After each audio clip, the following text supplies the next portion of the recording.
The old banyan tree stood guard over the small tea stall. Its long, hanging roots were like the beards of wise old men. Every evening, just as the sun began to paint the sky in shades of orange and pink, Aarav would arrive. He would find his usual spot on the rickety wooden bench. The air was always filled with the sweet smell of boiling milk and ginger. The world bustled around him, with bicycles ringing their bells and people chattering. But for Aarav, this small corner was a quiet island of peace. He would watch the steam rise from the large pot, waiting. Soon Meera would appear. She walked with a gentle grace, her footsteps almost silent on the dusty path. Her presence was like a soft melody in the noisy evening. She would come and sit on the other end of the same bench. She never needed to look for him. She knew he would be there. Ramu, the tea seller, would smile. He knew their routine well. Without a word, he would pour 2 small glasses of his special masala chai. He would place one in front of Aarav and one in front of Meera. Their daily ritual had begun, a simple act that held more meaning than 1,000 spoken words. They would sip their tea slowly. The world outside the tea stall was a blur of motion and sound. Horns blared from the main road and vendors called out to customers, but on their bench, a bubble of quiet stillness existed. They didn't need to talk about the weather or the news. Their shared presence was enough. Sometimes a stray dog would wander by and Meera would smile at it. Aarav would watch her smile, and that was his conversation for the day. Her smile was more comforting than any story he could have heard. The sun would dip below the horizon, and the first stars would begin to appear. The air would grow cooler. They would finish their tea around the same time. Aarav would pay Ramu for both glasses, a small gesture he insisted on. Meera would give him a slight nod, a silent thank you that spoke volumes. Then she would get up and walk away, disappearing into the growing twilight. Aarav would stay for a few more minutes, watching the spot where she had been, the warmth of her presence lingering long after she was gone. Their connection was not built on grand declarations or lengthy conversations. It was woven from the threads of small, quiet moments. It was in the way Aarav always made sure the bench was clean before Meera arrived, wiping away dust with his handkerchief.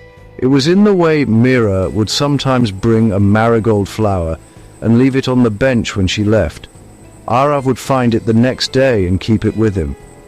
These were their words, their poems, their secret language that only the two of them, and perhaps the old banyan tree, understood. They learned about each other through observation. Aarav knew that Meera loved the rain. On days when a sudden shower fell, a look of pure joy would cross her face. She would hold her hand out to catch the raindrops. Her eyes closed.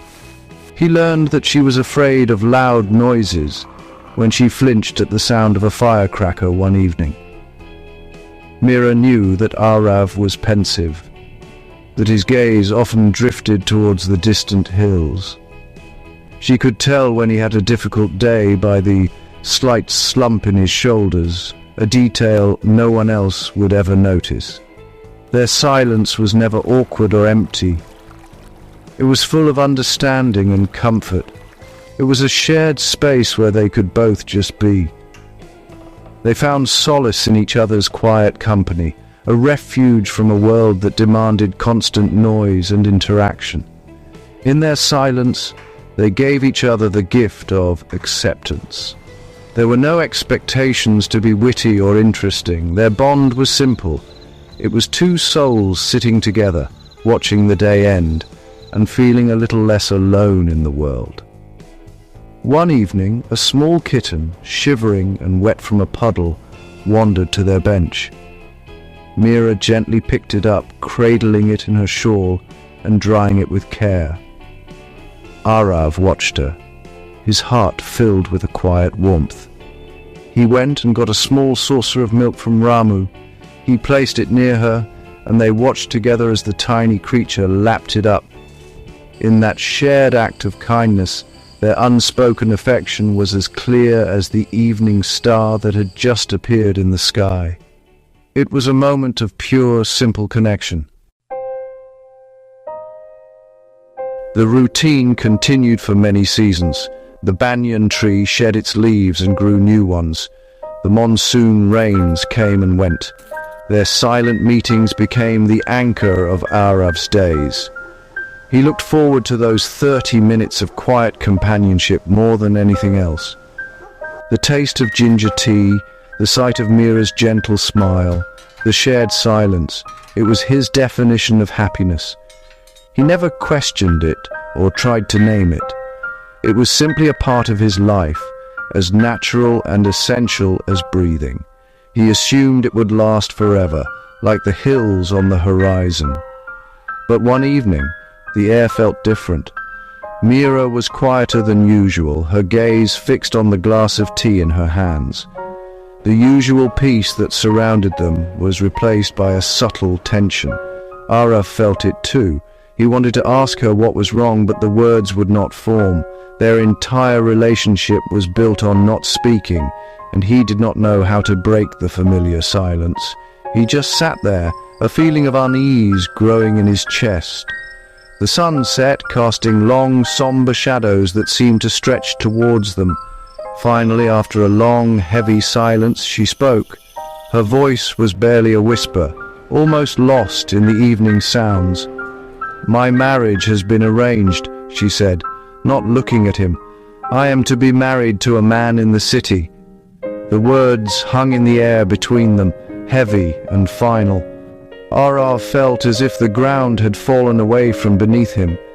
He looked at her, searching for something in her face, but she kept her eyes downcast. The bustling tea stall suddenly felt cold and empty, the familiar sounds fading into a distant hum. "I leave tomorrow morning," she added, her voice trembling slightly. That was all. There were no dramatic confessions, no pleas, no tears. Their bond had lived in silence, and so it would end in silence. He could only nod, his throat too tight to speak. The love that had bloomed so quietly between them now had to be buried in that same quiet. She stood up, and for a moment their eyes met.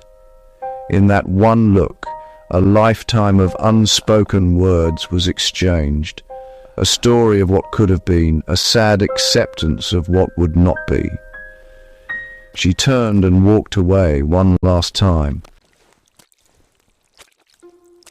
The next evening, Aarav went to the tea stall. The bench felt painfully empty. The banyan tree seemed to droop its branches in sorrow.